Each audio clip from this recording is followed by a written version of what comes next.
Here on WHS 11 News at 6. Librarians and former security guards in the Louisville Free Public Library system say their complaints about safety are not being heard.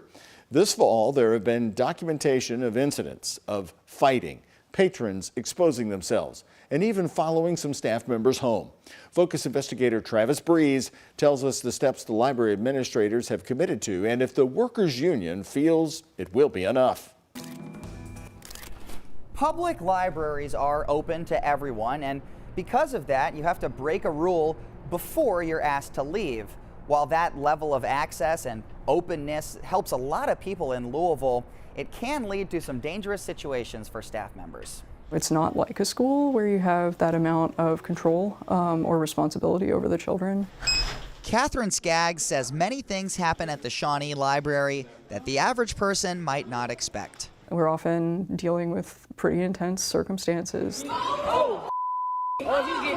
This video was shot back in October when a group of teens fought a security guard. An incident report we obtained through an open records request revealed the teens were harassing the guard for over an hour and refused to leave. The security guard was hospitalized with a badly swollen eye. She spoke to us about the fight anonymously. They want to cuss us out and harass us, which is we're just doing our job. There were 8 reported assaults at this branch in 2022. Skaggs, who is president of the Library Workers Union, feels guests often create an unsafe environment, while administrators say it's the cost of being a public place. It is definitionally the job of library administration to look at policies, procedures, and that is badly neglected in the case of the incident reports. How do you feel the library is doing on security concerns at this point? Oh, I feel we're doing very well on security concerns at this point. Library Director Lee Birchfield asked for an analysis of incident reports at the end of 2019. He wanted to see how many incidents were happening and how many required outside help. Between 2015 and 2019, there was an average of 1,117 incidents per year across the entire 17-branch system. 17% required either police or EMS assistance. The data was never presented to Metro Council because of the onset of COVID. But Birchfield says it led him to start installing security cameras and communicate more with LMPD. Once I got that, that's really what I needed.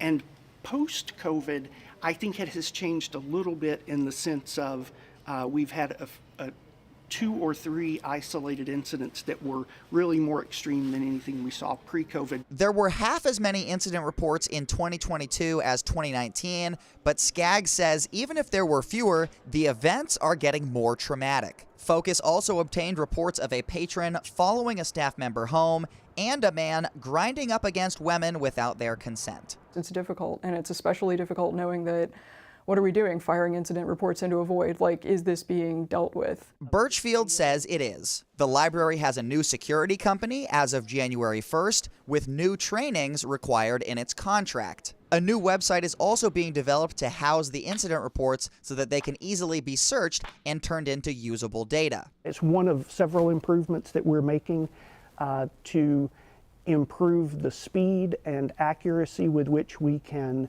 record incident reports. Skaggs is frustrated with the pace of these changes and has gotten very few details about the new security company or website. While operational changes are being made, Skaggs wants to be sure that their concerns are heard and that someone is acting on this data. This is the groundwork for a system to analyze the data that's coming in. So at some point, this isn't about software, this is about policies and procedures within the library system. In Louisville, Travis Breeze, WHAS 11 on your side.